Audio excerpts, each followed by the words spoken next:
上一个夏季有很多蝴蝶兰拿到户外养了一段时间，结果导致有一批的叶子出现问题。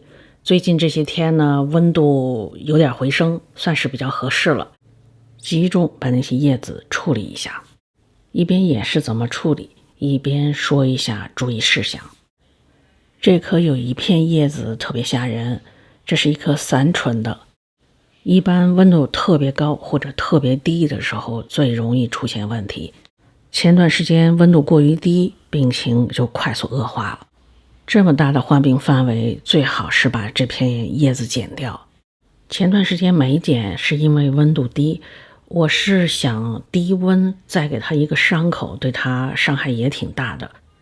不过这也要看情况，如果发展太过迅速，还是要马上剪掉。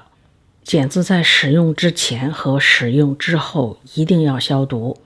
我这是在喷酒精，如果不消毒，很容易造成交叉感染。喷完剪子之后，我还喷了叶片，正面、背面都喷了酒精。切口的位置最好离开病患一小段距离，就是也要剪下一部分还是绿色的叶子。剪下患病的叶子算是一种阻断吧，防止它继续扩散蔓延。但还是有可能已经扩散到好的位置，只是没有发病而已，所以我又喷了一些杀菌的药。剪下来的叶片也要赶紧丢掉，免得它还在传播病菌。剪完之后的剪子也要再做一次消毒，这次就不能只喷酒精了，最好用滚开的水烫一下，或者是直接拿到火上烧一下。我是烧了开水，把剪子烫了烫。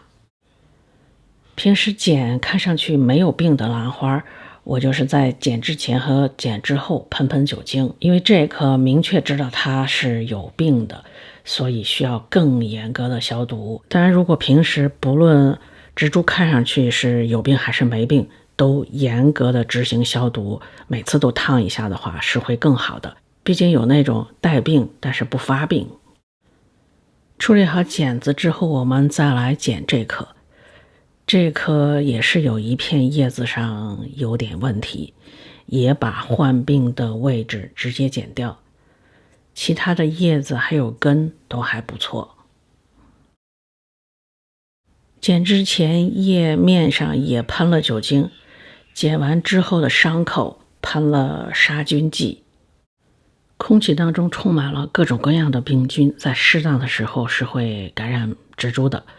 另外还有一个传播途径就是虫，虫如果咬了患病的植株，然后再去咬好的植株，就会把病菌带过去了。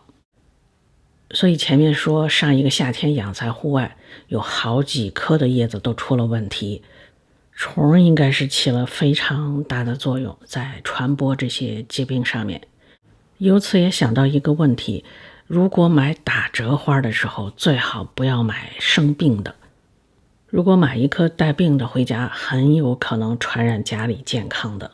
不过不购买带病的植株，也不能杜绝家里的健康的植株生病，因为空气当中就充满了各种各样的菌，有一些菌就是病菌。这棵被虫啃了叶子，但是它没得病，看来咬它的虫没有带菌。但是这棵就没有那么幸运了，看着叶子看着都吓人，旁边的叶子也出现了，所以要赶紧剪掉了。这棵其实我多少有点犹豫，因为它有一个新长出来的花芽，在老花梗上还有2个侧花枝，很怕剪叶子会影响到花，但是想一想说还是母株更重要啊。这个巨大的叶片是要整片剪掉的，不过先剪掉一大半，免得遮挡视线，靠近叶心的位置再慢慢的多剪几次，避免伤及无辜。左边2片不太严重的，只剪掉有问题的部位。这些叶片都好厚啊，太可惜了，也只能如此了。这棵也有一片叶子有问题，花芽才刚刚出现。这是第19号，它的根还是不错的，就是叶子有问题，就只把有问题的叶子剪掉。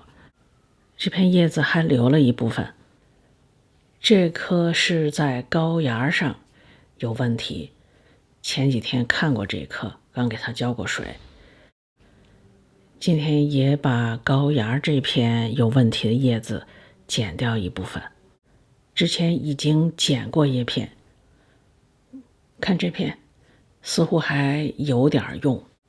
看了一堆破破烂烂的叶子，心情受影响，后面再看点花儿吧。正好有几棵花已经开了，让它们出来露一脸，缓解一下我们这个情绪。这盆新插了个号，38号，里面其实有3颗，如果将来拆盆就是38-1-2-3这样。这盆是37号，这个就1颗，但是上面有2个高芽。将来高芽如果剪下来就是37-1-2。这是编号里头的1号，现在最高已经刚才给到38号了。我觉得这样编高号还挺好的，以后查找起来方便，所以我也准备给大花蕙兰编个号。这颗深红色的，给它编1号。为了跟蝴蝶兰做个区别，加一个字母 C。这个白色的就是2号，有2颗都开了，当初做了分株。回头我可能陆陆续续把其他的兰花也都给个编号。